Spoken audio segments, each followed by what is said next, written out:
इतने सरल तरीके से कोई बात कह देते थे कि हम सोच में पड़े रहते थे। उस वक्त समझ नहीं आती थी, नहीं समझ आती थी कई बातें ऐसी कि चलो आज लंगर खाना है, उठे सारे नीचे बैठते थे, हम लंगर खाते थे।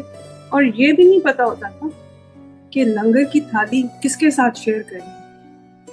कई बार मैंने लंगर की थाली किसी बहुत ही एमिनेंट पर्सनैलिटी के साथ शेयर की।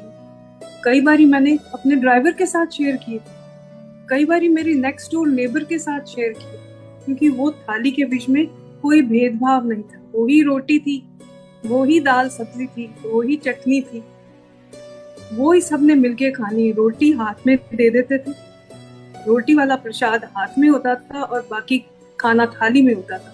सारे मिल के खा रहे थे। द आइडिया वॉज दैट कि मिल बांट के खाओ, बी ह्यूमन, सबसे पहले इंसान रहो और इंसानियत को फॉलो करो। ये सबसे बड़ी बात। ये कोई दिखावा नहीं था कि हम पता नहीं कैसे लोगों के साथ बैठ के खा रहे हैं, ये कोई शो ऑफ कर रहे हैं, ऐसे नहीं। सारे बिल्कुल हारमोनियसली मिलजुल के सारे सेवा करते, मिलजुल के चाय प्रसाद हो रहा है, कोई चाय बना रहा है, कोई बर्तन धो रहा है, कोई लड्डू सर्व कर रहा है। अच्छा, लड्डू सर्व करने से मेरे को एक बात याद आ रही। सत्संग में से सत्संग निकलते हैं, क्योंकि मेरी जिंदगी का सफर काफी लंबा रहा है गुरु जी के साथ। एक दिन मैंने देखा कि कोई मिलने आया गुरु जी को, उनका जन्मदिन था, तो वो लड्डू का डब्बा लेके आया। गुरु जी ने लड्डू का डब्बा अपनी गोदी में रखा और सबको लड्डू बांटने लगे। और संगत जो थी वो कोई होगी 150-200 बंदे की, पर लड्डू का डब्बा तो एक ही था, पर लड्डू खत्म ही नहीं हो रहे थे। सब सब लड्डू लेके खा रहे थे बड़े मजे से। मेरे को पता नहीं क्या फीलिंग हुई।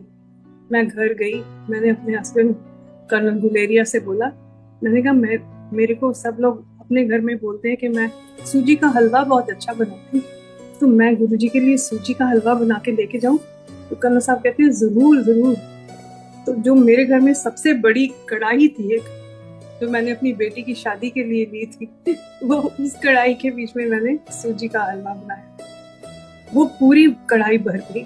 अब वो 5-6 किलो करीबन बन गया सारा कुछ दारोमदार।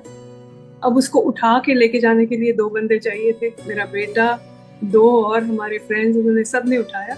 और जब मंदिर के दरवाजे पे पहुंचे तो गुरुजी अंदर, ड्राइंग रूम, बड़ा हॉल था, ड्राइंग रूम था, उसके बीच में गुरुजी का सिंहासन था। उन्होंने दूर से देख लिया कि डॉली आंटी कुछ परेशान है और कुछ लेके आई, तो इशारे से, हाथ से इशारा किया, ले आओ, अंदर ले आओ। तो मेरे बेटा और मेरे फ्रेंड्स जो जिन्होंने उसके दोस्त थे, उन्होंने उठा के कढ़ाई सारी अंदर लेके जा रहे थे। तो गुरुजी ने इशारा किया, ए मेरे नाल ऐसे थले रख दो। गुरुजी के साथ एक टेबल पड़ा हुआ था, उन्होंने इतनी बड़ी कढ़ाई उधर ऊपर रखी। और अभी कढ़ाई गर्म थी, क्योंकि बिल्कुल ताजा ताजा जैसे बना था, मैं वैसे ही उठा के ले आई। गुरुजी ने उसको देखा तो मैंने कहा, गुरुजी पहले प्रसाद सबसे पहले आप मुंह लगाओ। तो कहने लगे हाँ ठीक है ठीक है। ऐसे कह के सीधा ही गुरुजी ने हाथ हलवे के बीच में डाला। सड़ता गर्म हलवा था और उन्होंने कतारें लग गई और सारे कतारों में आके खड़े हो गए और गुरुजी ने हलवा बांटना शुरू किया।